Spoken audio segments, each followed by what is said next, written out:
Work-life balance is a myth. I don't even know where to begin with what's wrong with the idea of work-life balance. To balance, that's an even distribution of weight, enabling someone or something to remain upright. Balance is a condition in which different elements are equal or in correct proportions. The dictionary even uses the example of try to keep a balance between work and relaxation. As a verb, balance is defined as keeping or putting something in a steady position so that it does not fall. Or balance is to offset or compare the value of one thing to another. Of all those definitions, the verb of balance, to offset or compare the value of one thing to another, it's the closest to the way work and life interact. Because if you have more than one thing, which is required in the idea of balance, offsetting the balance of each thing is not the same as an even distribution of weight. If I stick with balance as an even distribution in equal proportions, then I would need 12 hours of work to 12 hours of life. That's technically work-life balance. And it's exactly what we're not looking for. When comparing the value of work and life, I would compare work units to life units. And so in this case, a single life unit will always hold greater value than a work unit. So in this effort to balance by offsetting the value, I want 100% life units and 0 work units. You see, neither of these things hit in quite the right way. Hence why work-life balance is a myth. We aren't looking to work 12 hours a day to balance 12 hours of life. We also shouldn't be looking to have 0 units of work compared to 100 units of life. Work is still an important component of happiness. We shouldn't be looking to get rid of work completely. And in both situations, 2 separate things are needed to balance. And you, my friend, are one person, a single person. You can't be separated. I mean, you shouldn't be. That sounds painful. Work and life are really just subcategories of you. You are the one person. Also, using the word life to describe your life isn't adequate either. For me, I have many elements of my life. I'm a father, I'm a husband, I'm a son, I'm a church member.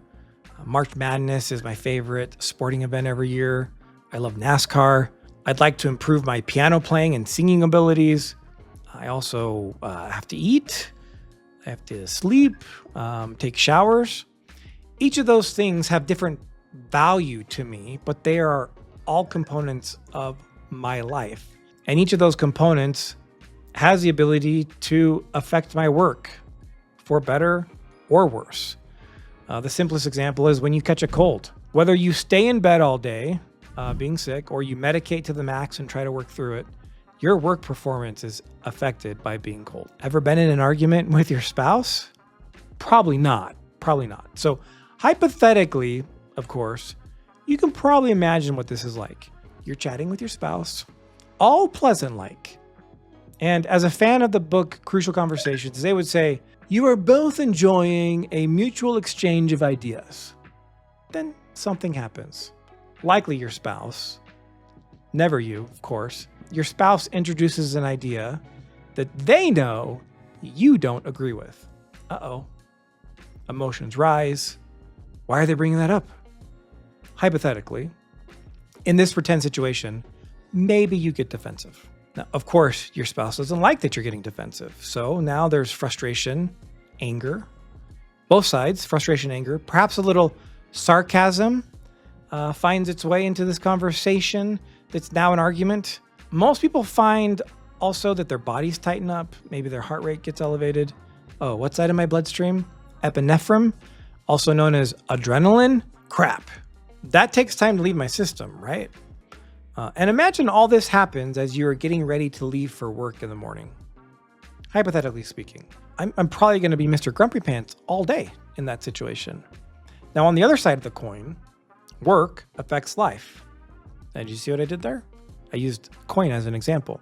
The other side of the coin, you see the coin is one item, but it has 3 sides, a head, a tail, and the edge.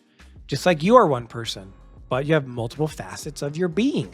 Okay, so you get an email from an upset client, and that client is clearly being unreasonable. Or you had to give feedback to a team member and they didn't take it very well. Or it's payroll day, and as you analyze each of your team and what they're getting paid compared to what they're producing, you kind of feel like you might be getting taken advantage of because of your good nature. So these things put you in a bad mood. Maybe not you, because you're better than I am, but that put me in a bad mood. That bad mood is part of you, and it more than likely travels with you, not only on your commute home, but also after you arrive at home. And so now we can become short and impatient with our family. So work affects life as well. So, all right, where am I going with all of this? When I think about the meaning of success, to me, this means freedom of time, freedom of money, and freedom from stress. Successful people aren't balanced. Happy people aren't balanced. People who enjoy those three freedoms aren't balanced. Why?